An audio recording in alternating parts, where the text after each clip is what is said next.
Hello ನಮಸ್ಕಾರ. ಇವತ್ತು ನಾನು ಮಾವಿನ ಹಣ್ಣು ಕೇಸರಿಬಾತ್ ಮಾಡ್ತಿದ್ದೀನಿ. ಫಸ್ಟು ಮಾವಿನ ಹಣ್ಣನ್ನ ತೊಗೊಂಡು ಕಟ್ ಮಾಡಿ ಸಿಪ್ಪೆನ ಬಿಡಿಸಿ ಒಳಗಿರೋ ಹಣ್ಣನ್ನು ಮಾತ್ರ ಜಾರಿಗೆ ಹಾಕ್ಕೊಂಡು ಪೇಸ್ಟ್ ಮಾಡ್ಕೊತಿದ್ದೀನಿ. ಇಲ್ಲಿ ನಾನು ಅರ್ಧ ಕಪ್ ಅಷ್ಟೇ ಮ್ಯಾಂಗೋ ಪಲ್ಪ್ನ ತೊಗೊತಿದ್ದೀನಿ ಮತ್ತು ಒಂದು ಚಿಕ್ಕ ಗ್ಲಾಸಷ್ಟು ರವೆ ತೊಗೊತಿದ್ದೀನಿ. ಫಸ್ಟು ಒಂದು ಪ್ಯಾನ್ ಇಟ್ಟು ತುಪ್ಪ ಹಾಕಿ ಡ್ರೈ ಫ್ರೂಟ್ಸ್ನ ಚೆನ್ನಾಗಿ ರೋಸ್ಟ್ ಮಾಡ್ಕೊಳ್ಳಿ. ರೋಸ್ಟ್ ಆದಮೇಲೆ ಅದನ್ನು ಸಪ್ರೇಟಾಗಿ ಇಟ್ಟು ಅದೇ ಪ್ಯಾನ್ಗೆ ರವೆ ಹಾಕ್ಕೊಂಡು ಚೆನ್ನಾಗಿ ರೋಸ್ಟ್ ಮಾಡ್ಕೊತಿದ್ದೀನಿ.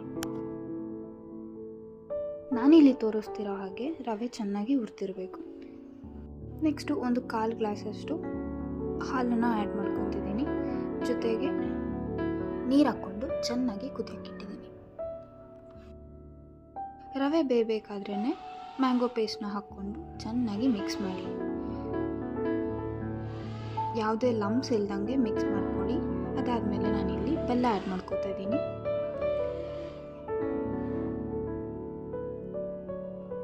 ಲಾಸ್ಟಿಗೆ ತುಪ್ಪ ಹಾಕಿ ಮತ್ತು ಡ್ರೈ ಫ್ರೂಟ್ಸ್ನ ಆ್ಯಡ್ ಮಾಡಿ ಮಿಕ್ಸ್ ಮಾಡಿದ್ರೆ ಮ್ಯಾಂಗೋ ಕೇಸರಿಬಾತ್ ರೆಡಿ. ಇಷ್ಟೇ, ತುಂಬ ಟೇಸ್ಟಿ ಮತ್ತು ತುಂಬ ಸಿಂಪಲ್ ಇದು ಮಾಡೋದು. ಒಂದ್ಸತಿ ಮಾಡಿ ನೋಡಿ. ಆ್ಯಂಡ್ ಪ್ಲೀಸ್ ಸಬ್ಸ್ಕ್ರೈಬ್ ಮಾಡಿ, ಲೈಕ್ ಆ್ಯಂಡ್ ಶೇರ್ ಮಾಡಿ. Thank you.